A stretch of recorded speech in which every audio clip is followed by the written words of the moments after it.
Politics often feels distant, something that happens in assembly halls, rallies, or behind closed doors. Whether or not we truly understand the nature of politics, the bigger question is how well do we know the leaders that we choose to elect?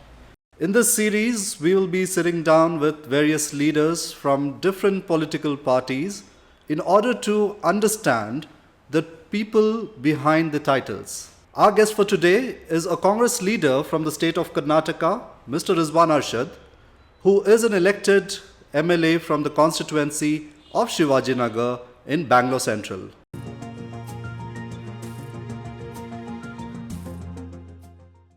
All right, Rizwan, thank you so much for doing this. And before we dive into the details of this interview, let's start with something very basic. What's a day in the life of an MLA like? Quite a hectic one. It starts with the people.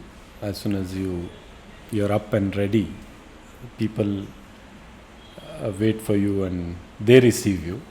And then you have a lot of series of issues to be addressed, which people come to you with. And it takes quite a lot of time and a little bit of effort.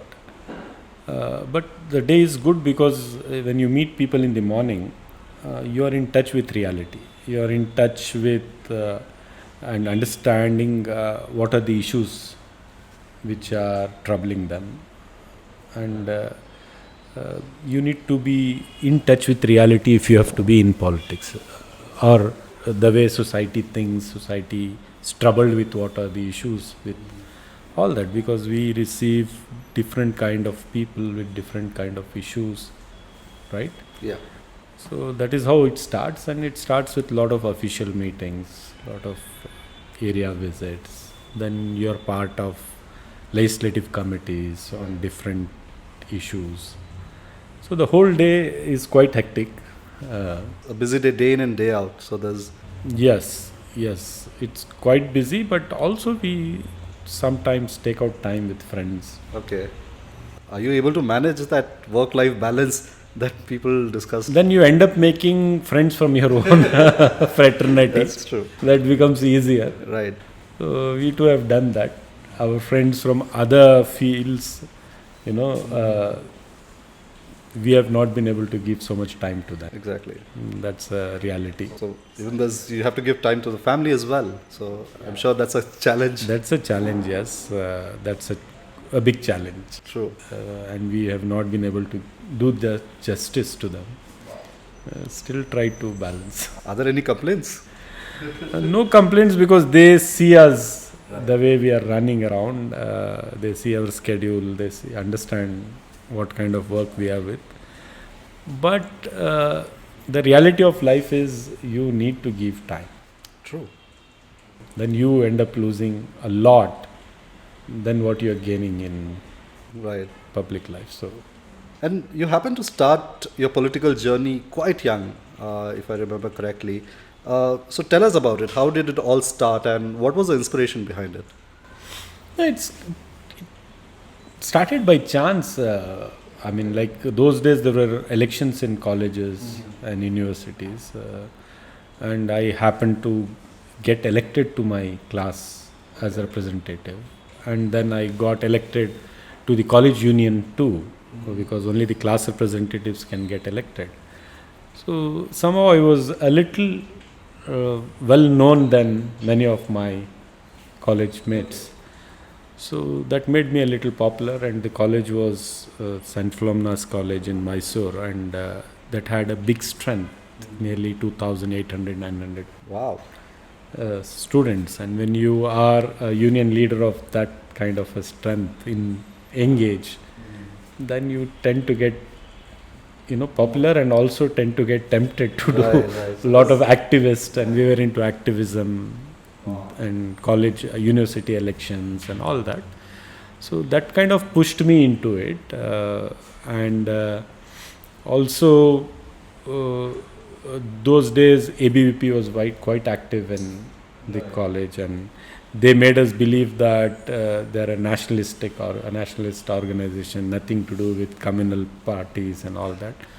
Once we understood in 8-10 days, we understood that there is something different here. Then they started opposing us. So we had to identify the alternate organization, which is NSUI. Right.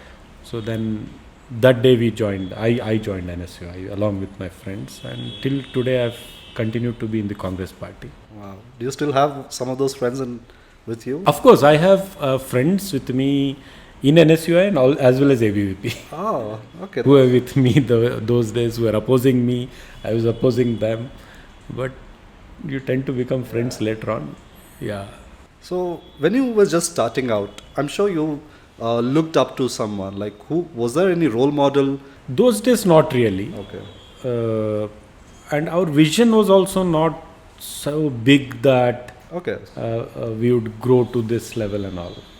We were college unit, city unit kind of activists. But as we grew, like I became state secretary, general secretary. Right. Then I went on to become national general secretary of NSUI and shifted to Delhi Right. for 5 long years those days. We were working in JNU, we were working in DU and all that. Those days were the very formative days where our mind started evolving. We started understanding larger political issues. We started understanding what this country is, how culturally it is so different. Coming from a South Indian small town, a small city, going to Delhi, seeing what kind of, And what year was this? It was in 1999. I was very young. I was like 19 years almost then. I was too young then. I think back then the political scene was completely different. Very different. And those days also, Congress was in the same position as it is today. Vajpayee ji was the Prime Minister, and Sonia ji had just taken over as the Congress President a year or so back. And people thought that, and they always claimed that Congress is finished. There is nothing. Sonia ji cannot handle this. Vajpayee is too towering, a very big leader. Like he was like Mr. Modi today, but he was more respected across than today's Prime Minister. Right. Vajpayee ji commanded more respect. And those were the days we were working for Student Congress, the NSUI. Right. For the Congress party, and we were ideologically fighting, bringing up student issues, going around the universities in Delhi, Rajasthan, Haryana, Bihar, Jharkhand. We have gone across the country. So those days were similar to today. That's why I'm still hopeful that Congress will come back in the center, and we will definitely defeat BJP. Do you have a vision forward to achieve that goal? Because seeing the current scenario that, let's say, even the Congress is in the current state. So, what is the strategy forward? The strategy is to fight, highlight the issues, try to control the damage which is being inflicted on the society. Right, and make it more the kind of love and brotherhood which is vanishing fast because of political agendas being imposed on people. We need to deter that, because politics will change, governments will come, governments will go. But the fabric should not get distorted. So I think we are in a position now that we fight to restore this fabric, and on its own the governments will change. No government, no leader is permanent. The nature will not allow anybody to be permanent. They may have, or we may have our own agenda, but nature has its own agenda. So I believe in that, and we should keep fighting. Right. And we are fighting for that. On a lighter note, I just want to know this connection between male politicians and the decision to wear white. So I like that you're wearing white today as well. So what is the connection? Like, is there some history to it, or is it some sort of off-the-record dress code that all politicians follow? I don't wear the conventional white which everybody wears. But yes, I think that white is somewhere denotes that simplicity instead of having very Flashy or flashy flamboyant, flamboyant kind of dress. Uh, I feel comfortable in white, although I don't wear the full white kind Right, of this thing. But I somewhere feel in summers, though, I would love to have my white shirt. But at home, my kids, they too ask, why do you wear white? Then I change it. Although I keep wearing different. Yeah, I've seen that in some occasions. True. I come on my t-shirts, I come on my kurtas, I come on my normal white shirt, and I'm not a very stylish kind of a guy because I dress simple. So, but still, white is comfortable. So when you said how you started your journey during the college days and then the NSUI, so I'm sure there was, because back in the day, the political scene itself was dominated by senior leaders, and there was this mindset that only they can achieve some sort of position or success for that matter. So did you face some challenges entering the political scene back in the day?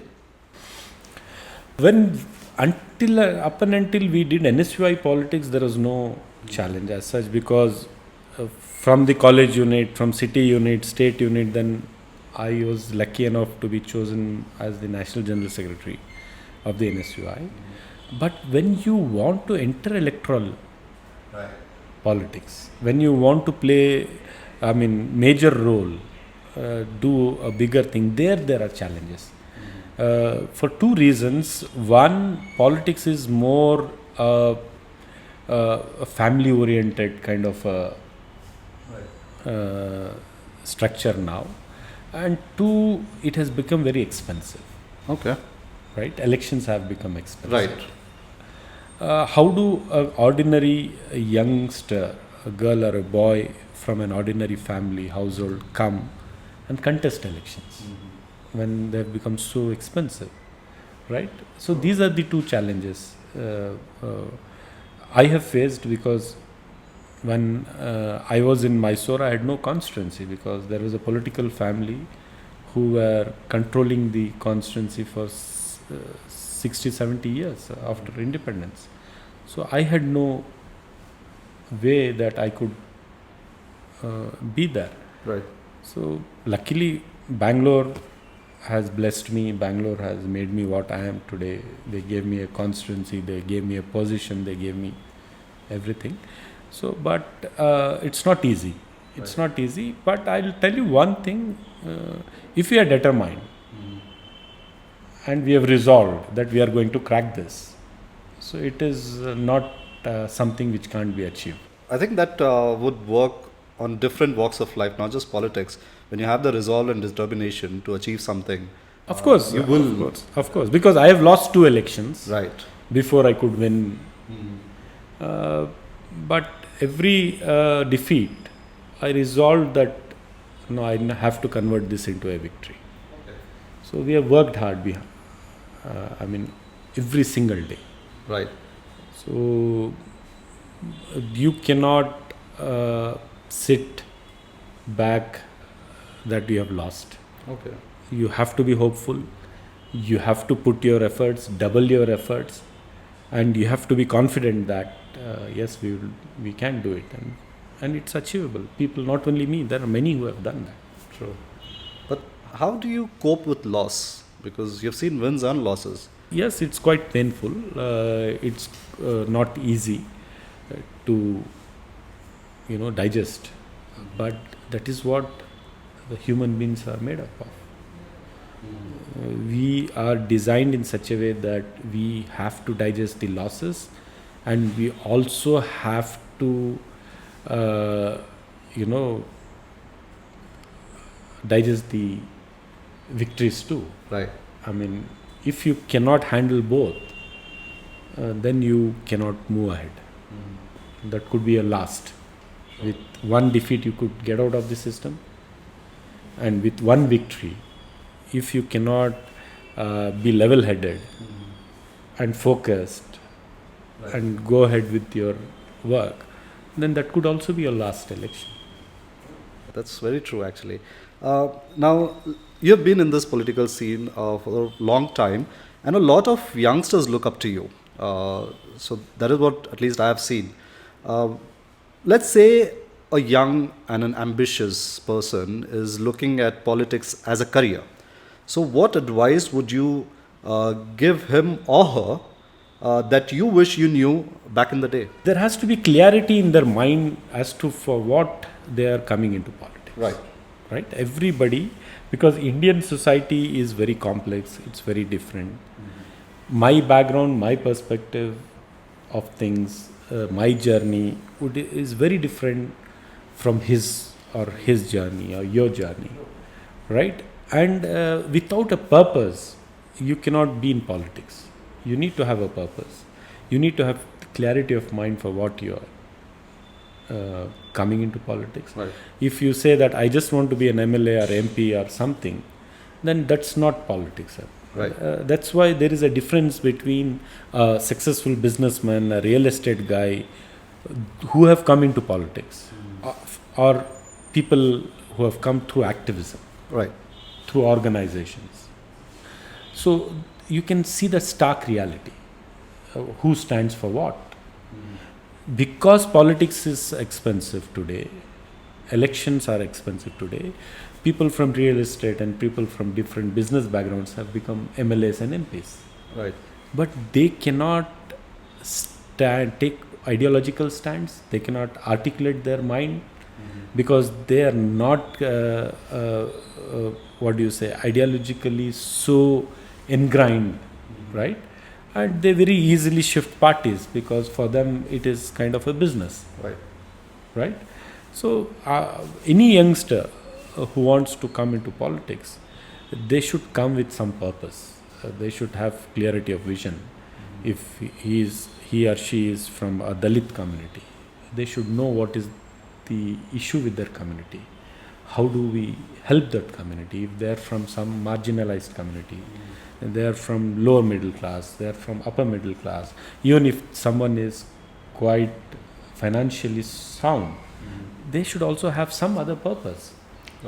Right? So without a purpose, without an organization, without working backstage, you cannot be a successful politician. At best, there are many MLAs, there are many MPs. Everybody is not a leader. Right? So you need to have understanding of the affairs in the country, in the society, and where you stand and what should you be known for. Right. So in politics, how do you define success?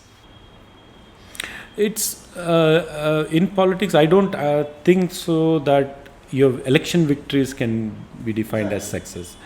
Your election victories at best is an opportunity for you to deliver what you're committed for. Right? So if you can deliver, then it's a success. Right? At every given position you get. I've got an opportunity to become an MLA. The kind of commitment with which I am working is different. And when I hand over this position, I don't know, then I will be able to count on my fingertips what is my contribution. Right? So that is very important. Have you been able to decode this key to success? It's like human nature is such that every successful gain becomes one step ahead, and there are many more steps. Right? So these are the human natures, and we are all human beings and we all have weaknesses. But also to do bigger good, you need to be in a better position. Right. The system is designed in such a way. Right. So there is no ultimate formula that, okay, if you achieve this, then you're successful. Right. You keep working ahead, understand there are new challenges every time when you're in public field. True. Keep working on that. And I think today what politics was 10 years back is not what it is today. Maybe in next 10 years, my whole things might change. We might be working for something else. Right. Right. But you mentioned a very good point that elections have become expensive. And a lot of people from real estate background, or let's say who are well off in their life, join politics. But is that why that people have this idea that there's a lot of money in politics? What is the truth behind that? See, up until 2004 to 8, Karnataka's elections were not as expensive as it is. Right. When the mining thing happened, when Mr. Yedurappa's government, they started buying MLAs. Right. Right? The Reddy brothers, Mr. Yedurappa together. So people thought that till then nobody knew that MLAs could be bought for, MLA can be sold. Right. Right? So they bought MLAs and they formed their government. And they brazenly, whatever they did in Bellary, okay, now they have been convicted or whatever that is. So the kind of money they infused into elections, that made it expensive. So when it became so expensive, activists, people with ideologically, whatever spectrum they are in, right or left, but there were people who were ideologically committed, they were activists, they were on the ground, there were people from different organizations raising their voice for different kind of people for their justice. So all these people understood that now we can't contest. It's not beyond our means, beyond our capabilities, right? So the quality of the best of the people lost the elections because they could not spend. See, the quality of people in the legislature falls down, right? And people with money being the criteria, so people with various different political, business backgrounds, they came into politics. So now we can understand and identify. So there are still activists, not that. Like I was the youth Congress worker and state president, I got an opportunity to contest. Right. Because Congress party pushed me. My leader Rahul ji tried to push a lot of youngsters like me, Right. Although we didn't have the means and these things to, so we all got lucky. Party experimented with us even when we lost. It again pushed us into fray. And right. So that is quite evident that Mr. Rahul Gandhi wanted to push more youngsters into the party. So do you think is there a balance within the party? Yes, of course. Because what he said was, yes, elections are expensive, but only money cannot win you elections, right? People understand who you are, what do you stand for, what is that you have done along your journey, right? Right. What are you standing up for today? All these are very important. Your connect with the people is important. Your organization in the area where you want to contest is important. Right. So all these are a mixture of things. Yes, expensive elections, but there are people who have defeated these kind of elections with a very low cost also, and the general public have helped them win the elections. So Congress party, that's the reason today has n number of second line, third line leaders in the assemblies, in the parliament, if you see. So there are so many youngsters because we have believed and we have pushed them. The party has been kind enough to push us, and we have won the elections also. And all these years, in public life, are there any things that still surprise you in ways that you hadn't imagined? Of course, of course. When you're dealing with the people, we don't know what will come when, what will come up. Out of the blue, something else would come up. And India being the emotional country, some non-issues become very emotionally charged, right? Some stupidity of some one or two people or some organization becomes a very, heated topic which can disturb peace and harmony. So we need to be very careful, very cautious when you are in public life. And speaking of heated topics, the recent tragedy of the IPL victory parade stampede, that was quite shocking actually. I'm sure there was a lot of enthusiasm among the fans because Bangalore won after 17 long years. So what happened there? What went wrong? Can you shed some light on that? See, it was a very tragic incident, very unfortunate incident. Whatever it is, we should have handled it, right? Karnataka government is capable to handle it. Right. Bangalore police is strong enough to handle it. Although people were very, very enthusiastic, very energetic, out of their senses, right, and they came out in lakhs and lakhs, and they were in no mood to listen to anybody, whatever the law, regulations, nothing. Having said that, still I feel we should have done a little more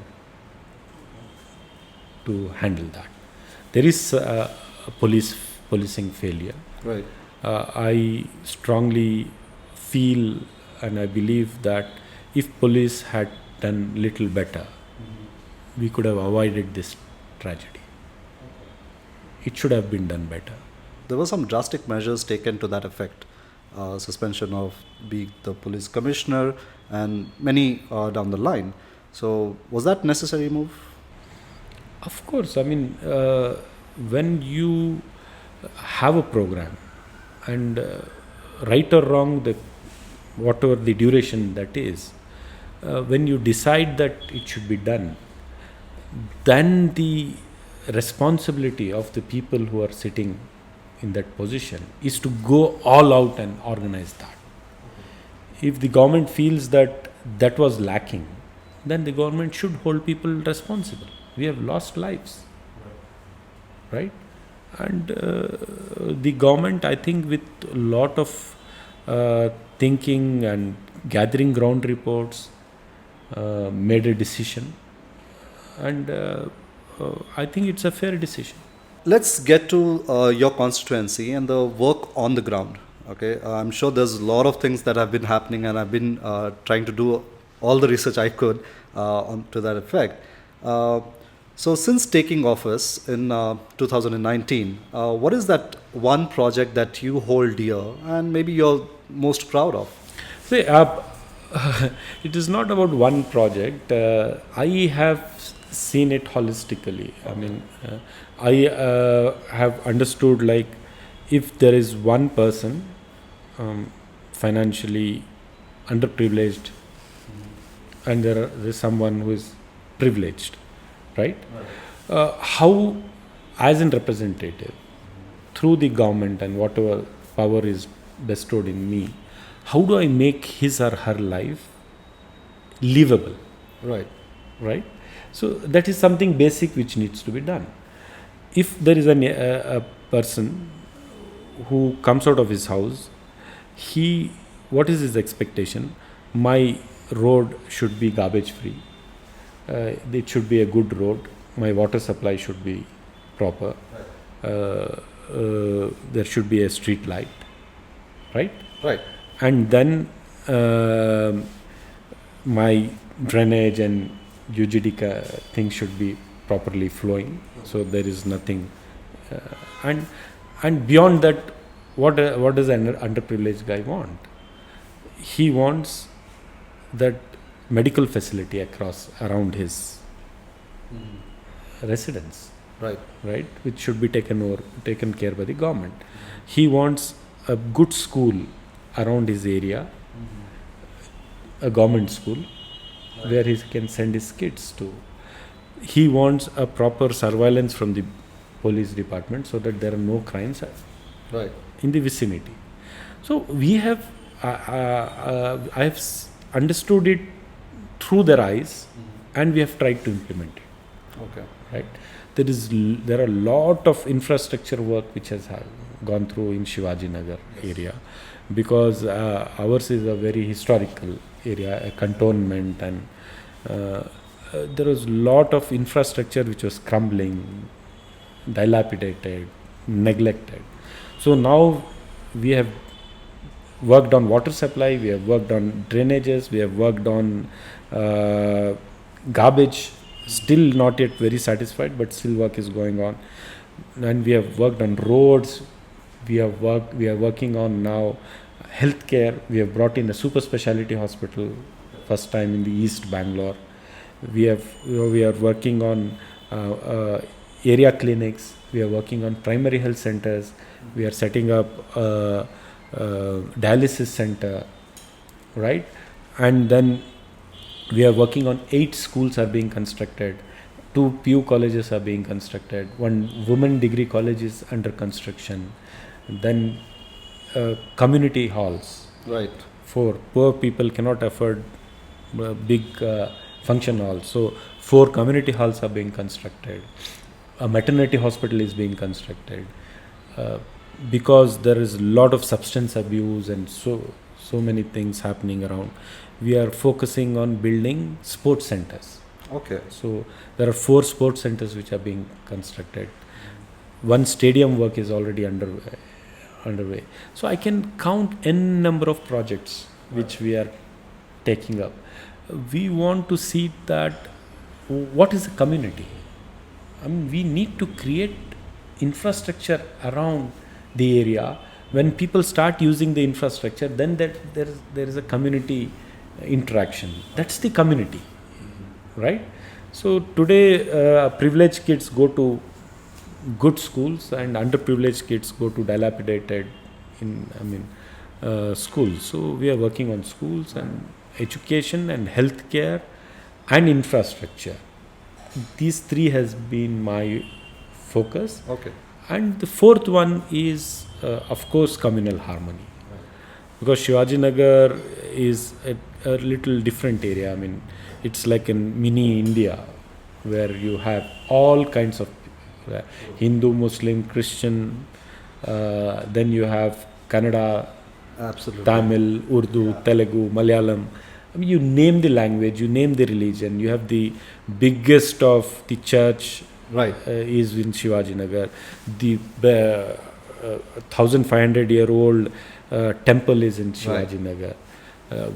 Big dargahs in Shivajinagar, mosques are in. So we have made sure that every community feels inclusive in the whole system. Right. So we take care of all the issues, irrespective of religion, irrespective of thing. So the biggest thing is, unless you have communal harmony and peace, you cannot sleep properly. Whatever infrastructure you create, Right. then if you can't sleep peacefully, if you can't have humanly relations with fellow countrymen, then what development we are talking about, right? So we do that, and additionally we work on the business, because Shivajinagar is kind of a business cum residential area. So we work on infrastructure which can promote business. So all these things we have done, and work is in progress, and I'm sure that one of the constituencies which is getting maximum attention and push is Shivajinagar. Okay. And recently there was this whole revamp of Chandni Chowk and the Russell Market, right? So we did some ground survey, and we got some positives, and there were some critics who argued that it was just a cosmetic makeover. How do you address that? Yeah, it's still Russell Market is just cosmetic makeover. We are in the process of designing it. So by year end we should have designed it and tendered it. By year end we need to start work on, because we had other priorities to work on, and now we have dedicated funds and all that to Russell Market. But the area across Russell Market, if you go and ask people how it was before 2019, Right. the kind of dilapidated infrastructure, broken footpaths, running sewages, garbage across the area, every lane and byline was filthy, filled with garbage. The kind of situation the area was in, and today it's a sea change. Still, I'm not very happy. I want to do much better, but a lot of things have changed. Right. You can see the condition of the roads there. They are much better compared to any part of Bangalore. The footpaths, the roads, although it's one of the busiest area, right? Very densely populated. Densely populated, highly business oriented, Right. floating population, right? This huge business opportunity there. All these things we have balanced, and we have done a lot of work, and people, I'm sure, and I'm the kind of victory they gave me in the second election, I'm confident that they were happy, right? I'm still confident that they are happy with me, and it's a long way. Still we'll do a lot of work. Right. Because I was in Shivajinagar recently, and I happened to be driving, not riding my bike. Parking remains to be a challenge in that particular area. So, do you think limiting vehicle movement or having designated parking spaces in addition to what we already have, do you think that will come into play come year end? The problem with the old traditional areas is we don't have space for parking, because these are planned for those 400 years, 300 years back. We have no space for parking, we have no space for parks and Right. playgrounds and all these things. Yes, lot have to be done. Now since we are redoing Shivajinagar, we are creating parking space there. In the plaza, Yeah. just across Russell Market, we have created parking space. Right. We don't have enough space for parking. So the Shivajinagar bus terminal, there is parking space, but people don't park their vehicles and come. So we are trying to bring a foot-over bridge from the Right. bus terminal to the Russell Market, and all those things we are, the work is in progress, the designs are happening, and I'm sure by year end I should be in a position to tender it, start work, all that. That'll be a wonderful change. Come Yes, Shivajinagar, of course, right? of course. Great. And one other issue that Bangalore as a whole faces is the issue of waterlogging. The recent rains were evidence of that. But your constituency didn't face as much of an issue with the rains. So what happened there? Like, what different were you able to achieve there? Initially, when I became an MLA, with slight rain also, there used to be waterlogging and all that. So we identified around 16 to 18 places where this problem was very crucial. I mean, very bad. And when I went there, on the Broadway Road, corner to the stormwater drains, houses had built 4 feet permanent walls. People used to, some kind of They had to hop over and hop over and get into their houses and get out. So it was a painful thing to see. Imagine if we have a 4-foot wall across our main Right. door. So we formed a team of engineers to identify. It was not only Shivajinagar, the whole area. The whole constituency. Okay, how do we resolve this? So this team of engineers came out with engineering solutions, and we started working on it. And we have almost worked on 13 now. So one more is in progress. So 13 places we have completed the work, and 13 places there was no waterlogging. okay. Right. So another 3 to 4 places there is waterlogging. we have put the engineers on job. They are unable to find any solution because the kind of geographic situation there is, they are unable to find. And spoken to BBMP commissioner to put some senior engineers to it and all that. But sometimes it becomes difficult when you don't find a solution. So everything is about engineering, right? So we are unable to find solutions in 3 places. So they're waterlogs, but not as bad as where. So, but sometimes what happens is Bangalore is blamed more often than any other town. Okay. Across the country, whenever it rains, every big city is submerged. Which city is not submerged? Tell me one model city. Bombay, Pune, Chennai, Delhi. You tell me, name the city. Everybody is submerged, but Bangalore attracts bigger attention. Two, sometimes what happens is there is natural, we can't fight nature. Right. The amount of rainfall which we should receive in 10 hours, 12 hours, sometimes it falls in just 2 hours. Right. Right? So how do you, you need time, you should give time for the water to pass, the flow. So those are the difficult times when you have nature is against you. But having said that, still a lot can be done because we have encroached upon stormwater drains. Sure. I myself have removed encroachments in my constituency. Okay. Because part of the engineering solution was also that. Okay. Remove this, and then do this. Right. So a lot of encroachments have to be removed.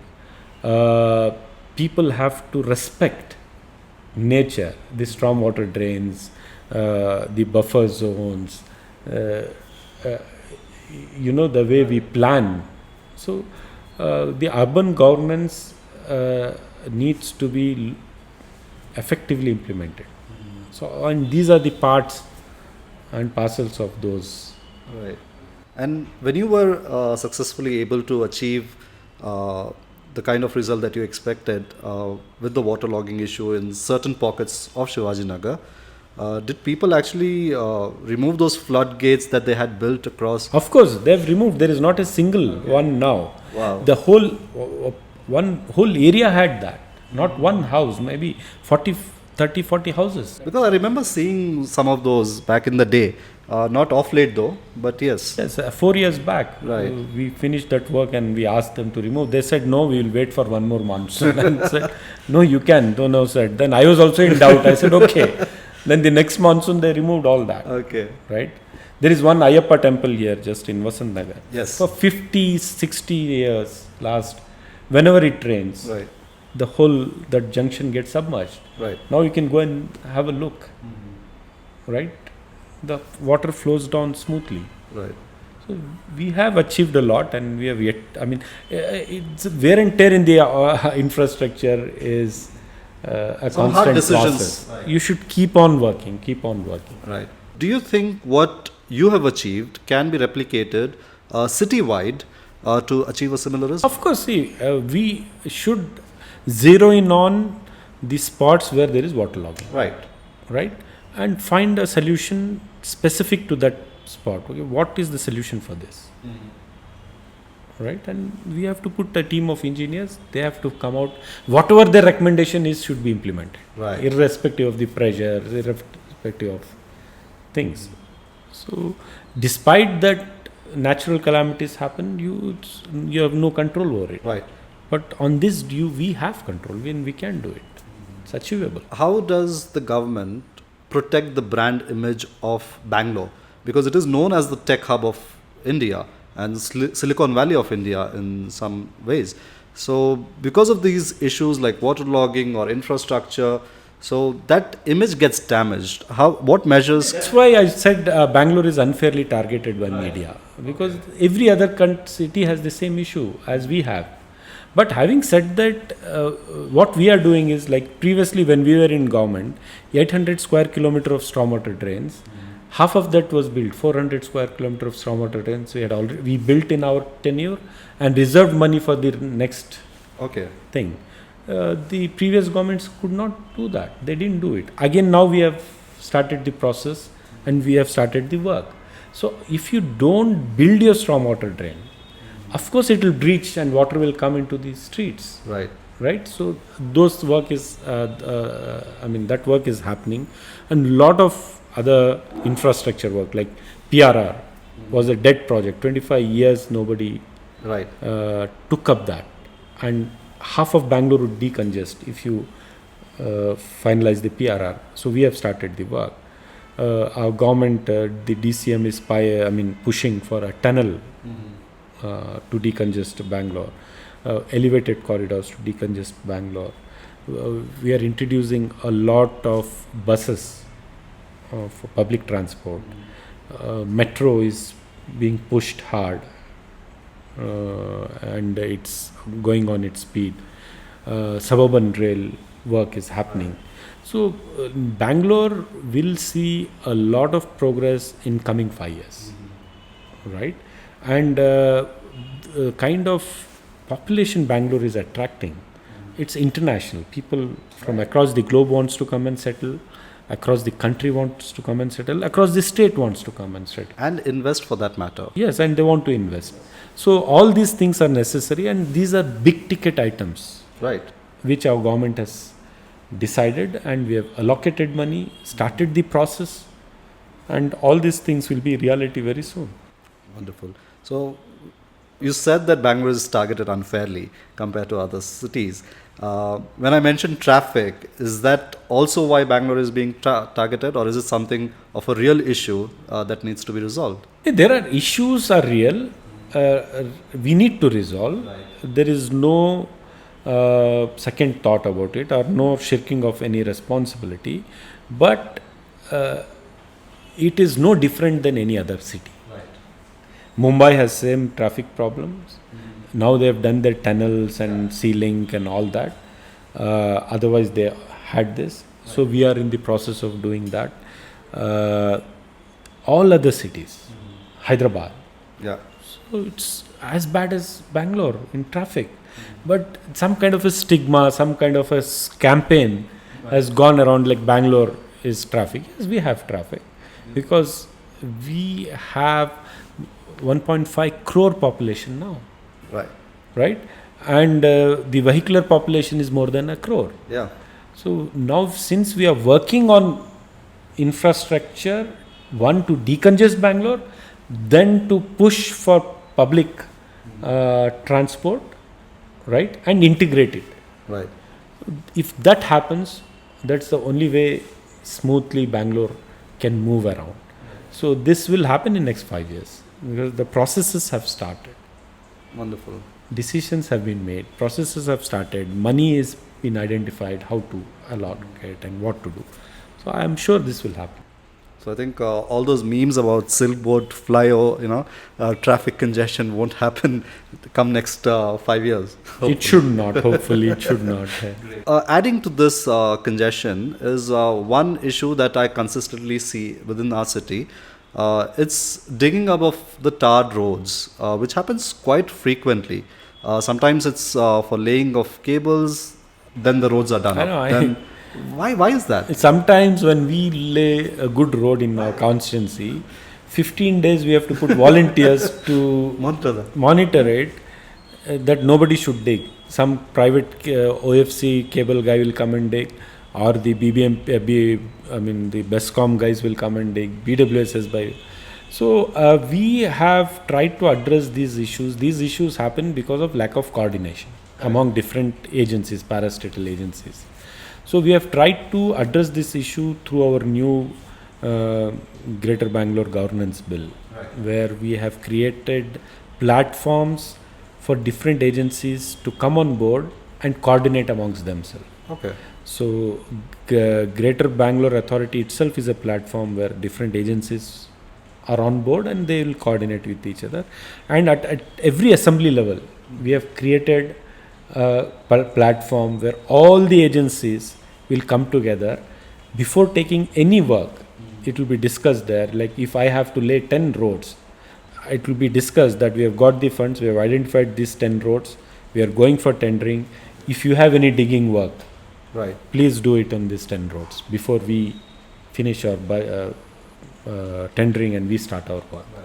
So the problem was the system was not designed to make people sit across the table and discuss projects. Right. So that we have done in the Greater Bangalore bill, governance bill. So what we have got. Right. So I hope once we implement that, these issues should be streamlined. Besides the point that you mentioned, the Greater Bengaluru Bill itself, how will it benefit the citizens of the city? See, today the city is being governed by a single BBMP, which is unscientifically structured and unwildly spread across. And Bangalore, like city, cannot be governed ordinarily like one corporation. And it's so huge that nobody has control over anything. Every file, if the citizen has to go from that ward office up to the head office. Right. And so Bangalore is a dynamic city, right? And we need to have a model of urban governance. So through this bill, we have tried to give a model of urban governance which has never been tried Exactly. anywhere across the country. So here what we have said is this huge city should be restructured into smaller corporations with autonomy and with power, so that the issues of that part of the city can be discussed in that council. They have a mayor, they have a corporation commissioner with full powers, and they work in that part of Bangalore. Okay. Right? So if you restructure Bangalore into 4 corporations, north, south, east, west. Right. So every direction of Bangalore has different issues than the other. The east has a different issue, west has a different issue, north and south have different issues. So those issues should be discussed there. The focus of the corporation should be on those issues. The citizens should not be troubled to come to the head office. So that corporation's headquarters will be there and their issues will be resolved then and there. So we have tried to decentralize the power structure. When it is decentralized, it automatically becomes transparent, right? And there will be competitive development. If North Corporation is doing something, the South will try to keep it up. The East will try to keep it up. So there has to be some kind of a competitive development. And yet the city is one. So every corporation cannot be allowed to have their own plan and do whatever they want. There needs to be a coordination. Right. Among corporations. So we have created a Greater Bangalore Authority. Okay. So this is a decentralized model of urban governance, yet coordinated at the top and at the bottom, so that Bangalore functions as one city. At the same time, there are effective smaller administrative units which can govern the city and address the issues then and there. What does this mean for the corporate elections which were due back in 2020? So this means that now we have got the Greater Bangalore Authority set up, and we are identifying the corporation boundaries. Once the corporation boundaries are identified within a month, the process of identifying the ward boundaries will start, and by November we should have, I'm sure that we should have corporation elections based on the new corporations and new boundaries, which will definitely add up to Bangalore city's development.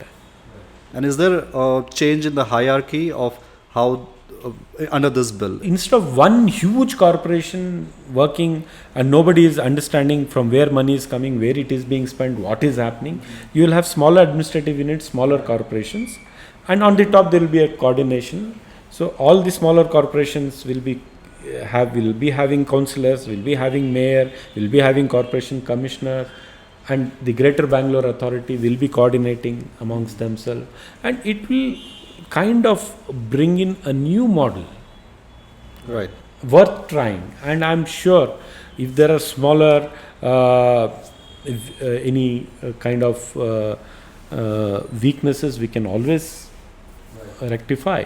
But I'm sure India will see a new model of governance through this, and there are a lot of people who would like to adopt it. So have you seen any interest from other states as well? Yes, of course. There are many friends from different cities. They have contacted me and they've asked, what have you guys done? How are you thinking? Because there was some kind of a trifurcation in Delhi which did not work. They merged it again, and this. So there are so many things which we studied and we have rectified in this and made it much vibrant. So yes, they said now we want to see if Bangalore works, and we will definitely. Okay, so that's good. While we are on the subject, there's this big elephant in the room, the caste census. So what started as a state topic became a national debate, and even the central government has approved it now.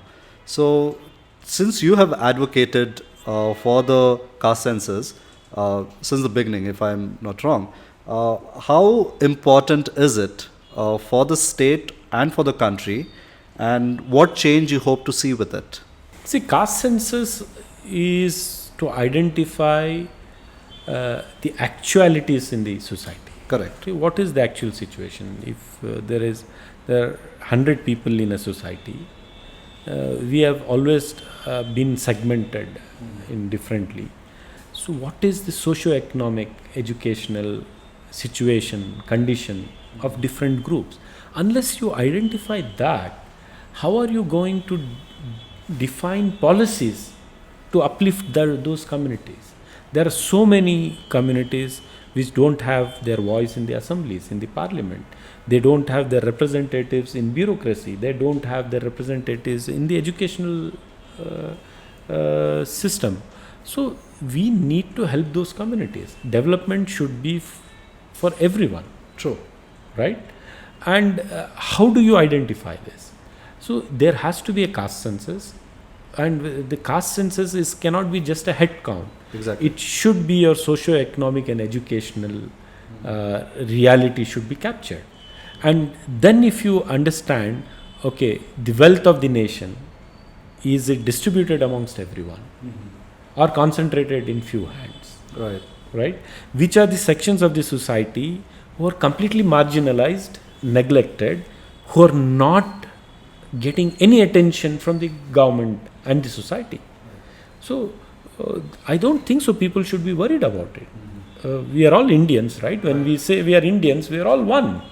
And if we don't want to identify who amongst us is weak, who amongst us has lesser opportunities, who amongst us has no stake Right. in the wealth of the country, in the knowledge of the country, right? Sure. In the opportunities which the country provides, then we are all pseudo patriots or nationalists, and right. So if we feel we are all Indians, we are all one, we should have this census, survey, identify, give, then try to bring in policies which gives equal opportunities. That's when the egalitarian society can be formed. So that's why we are for it. Our leader Rahul Gandhi ji said n number of times, it is because of his effort that Modi ji agreed. First they mocked him, and then they belittled him, then they opposed him vehemently, and suddenly when he made it and he resolved that we will definitely get it implemented, and Congress government started doing that, then Modi ji took a U-turn and said, okay, I'll do it, right? And it will be happen. It will happen. It will be a reality. Right. So the last caste census that happened was more than a decade ago, right? So if and when the national caste census, Karnataka. yeah. So if and when this national caste census takes place, what information do people? Because I'm sure most of them have forgotten, right? What information do they need to keep handy that will actually help this? If you have noticed, yesterday there was a meeting of the Congress party where it was decided that since our caste census, the first in the country, where Mr. Sidramaya, our Chief Minister, piloted it and got it done in 2015-16, and then we lost the government and the subsequent governments were not interested in pursuing it.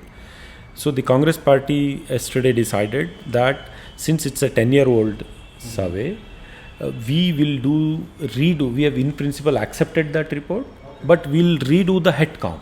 Okay. To understand, since in 10 years the Karnataka's population has also increased, so that nobody can dispute, nobody can disagree. We have decided that we'll redo the head count. Okay. But there is also a socio-economic survey which is already done. That report is there. So we will match that and this, and we'll come out. So that preparation should start immediately. I think the government has resolved to start preparing that, and in next 4-5 months, maximum 6 months, a new survey would happen, new head count would happen, and we'll come out with the. Right. What is the kind of information that people need to? It's a general information. Everybody, the enumerators will come home. Right. They'll talk to you to what economic background you have, what is the educational background you have, which religion or which caste you belong to, and each and everything. I mean, about you, they'll capture it to understand. When the caste census happened, there were 100 odd castes which people never knew that they existed. Exactly. That have come out. There are different few small languages which people never thought that we have those. Right. That came out. When we go to the doorsteps of the people, only then we'll know who they are, what they are doing, and how we can help them. Right? So this will happen, and I think people need not keep documents ready. Right. There are minimum documents which everybody has, and those are the enough. Perfect. But whenever we talk of new policies and new changes, we often hear that everything that happens in politics is a conspiracy of some sort. So why do you think people believe that so easily? Politicians are looked down upon, and they are not taken in quite. The integrity is always questioned, and many of them have proved people right, and many of them struggle to prove people wrong every time. Right. Right. But in a democracy, when you take decisions, there is always a counter argument. Right. There is always a different viewpoint. There is always a different voice. And that is the beauty of democracy. Right? So whatever decisions we take, somebody will have some different take to it. Right. Some different opinion to it. So that's okay. We should respect. And that should be alive. They may ridicule, they may put down across, but ultimately, the political people are the people who take crucial decisions, right, which affect the lives of the common people, right? And any decision, sometimes few decisions cannot be understood in that time. Right. So later on, it is proved to be good or proved to be bad. So good or bad, political people are here to. The political system is such. Right. Democracy has given us. True. And speaking of perceptions, what myth about politicians that there is that you might know you'd like to clear up today? I'm sure there are plenty, but that one that kind of irritates you, or like all politicians are corrupt. Okay. So not all politicians are corrupt. No, not all. Okay. So a while back we were discussing four major aspects of your focus areas. Two of those were welfare. Three of those were welfare, education, and healthcare. So you said you're doing a lot on the healthcare front, but back when COVID struck, that's when we knew how fragile our healthcare system actually is. So how has the government, since taking power, what measures have the government taken to that effect? So this would be a good question to the health minister, right? But in my constancy, I would like to say that when suddenly we had COVID, and there was a huge campaign in the mainstream media and reports in the mainstream media and the social media that Shivajinagar, they are not following the social protocol. There is no shutdown. There is no, whatever we had. And it was reported, I believe. And then Chief Minister Yedurappa called me and spoke to me. Said the Prime Minister called us. There's some area. Shivajinagar is not shut down, and the people are on the streets. They've opened there. I assured him, sir, these are old videos which are being circulated to create a stigma against one particular community in that area. Please don't. And then he had to get it verified. And there were so many negative campaigns run against Shivajinagar for particular reasons, communal reasons. But I would like to say that when finally the COVID got over, Shivajinagar was one area where we had less number of deaths, least deaths in the whole city. Right. Our area was the maximum vaccinated area. Right. Right. Better managed than anybody else. So the realities are different. The myths and a deliberate campaign to malign the area and the people residing there because they belong to certain community is also different. And when they got out these statistics, then they realized, yes, and we had much better medical facilities. We created our hospitals. We created makeshift hospitals. We pulled in resources. We joined hands with the government. Right. We did hundreds of camps for vaccinations. We did huge social media campaign for social distancing and all other this thing. So our model of governance worked. Every ward we set up clinics, treasury center. We joined with army because we are in cantonment. Right. So we exploited every resources available to us. The government, the army, the private people who wanted to support. Right. We ensured that when we cordoned the area, we ensured that the people get their ration, their daily supplies, their medicines to their doorsteps so that they don't come out. Right. So we have done a lot of work like that, and that's why we could achieve what we have achieved, and we are very proud.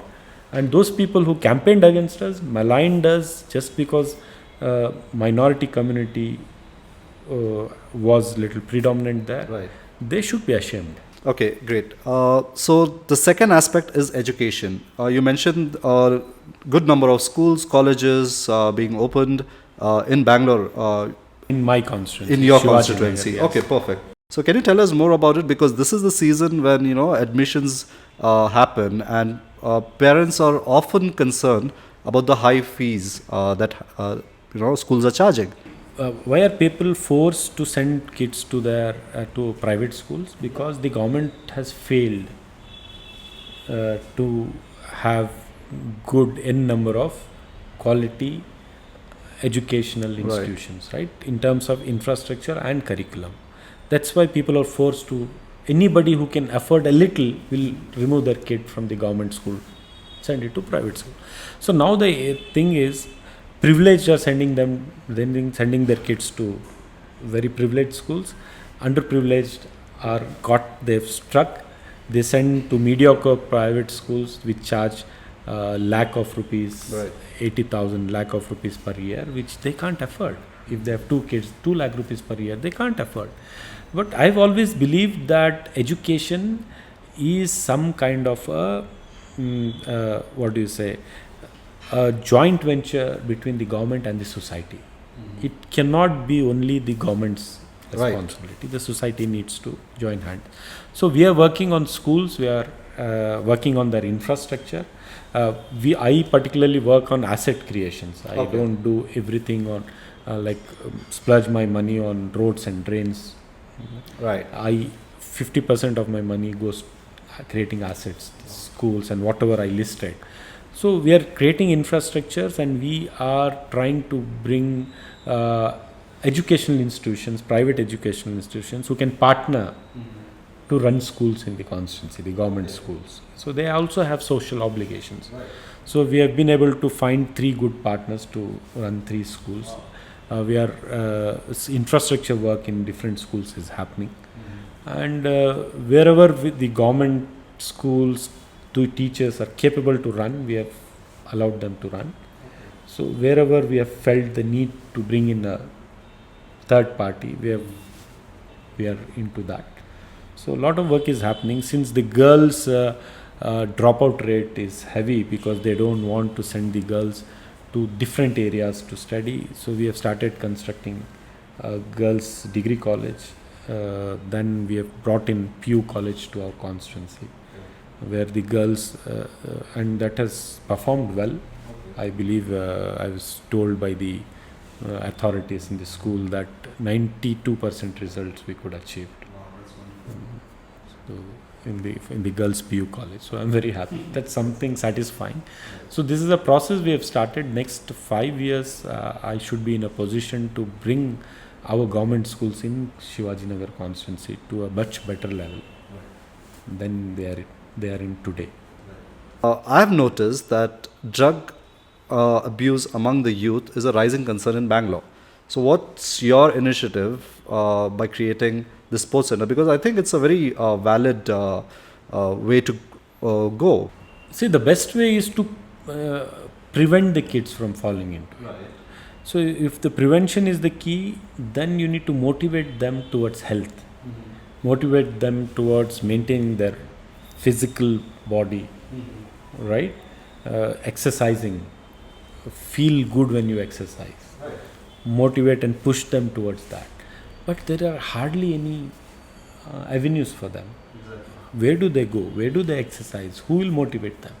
So since we have no space, we are creating space above the new convention centers, community centers we are building. We are creating space in the schools which we are building. So where after school hours, the kids can go play. The women in the area can go walk, do yoga, and stuff like that. So all those things we are. See, once somebody is addicted, it needs a lot of professional help and effort to get him out of it, him or her out of it. But prevention can be done.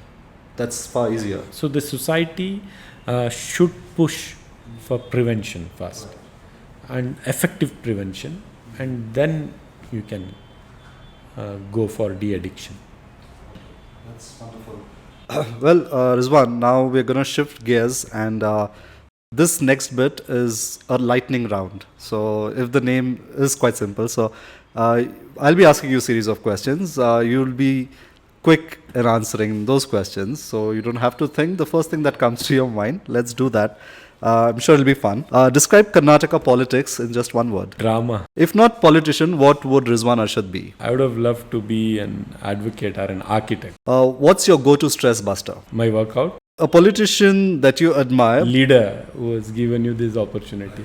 What's the one rumor about you that is completely false? That I'm married twice. Oh, yeah, okay. What's the one rumor about you that's actually true? I don't think so. What's the one quality that people should look for in a leader while they are casting their vote? They should look for what he stands for. What's the one thing Bangalore has that no other city probably has? Knowledge. Well, that was actually interesting. Some of the responses did surprise me. I was expecting different results, but yeah. Well, we have almost come to the end of this segment, and great responses on the lightning round, and we got to know you on personal level and on a lot of things that you're actually working on for the development of your constituency, and at large I think that will reflect on the city as well. Can you address to our viewers and tell them or share a message rather? They have already helped me elect, Right. given me an opportunity to work, and they've trusted me enough, and most of the time I have been able to deliver as per their expectations. But I think society needs to join hands. I mean, it is, if you say that it is only the government's work, it's only the government representatives will do, it won't happen. If my area has to be better, the people of the area have to come around. I have seen wherever the people are active in the area and concerned about the area, we too tend to give more attention towards that, right? I have seen that just one or two, three people who are concerned and aware have changed the area, the look and feel of the area itself, right? So I want people to be more aware, understand what's happening, be vocal and come and partner with the authorities to change the area they live in, and also to make it better. And India needs a lot of love, compassion and brotherhood. Come out and hug each other, embrace each other, become one. All these things are, rest of the things are politics, for political gain. People should not allow their hearts and souls to get polluted because of some political game played by some politician like me for his or her gain. So that's the thing I think people need to do. Well, thank you so much for doing this, Rizwan. It was both enlightening and fun for me. I hope you had the same. Of course. Time. Wonderful. Thank you so much. Thank you. And that brings us to the end of this episode of The Talk with me, your host, Sami Khan. Thank you for tuning in. I'll see you in the next one.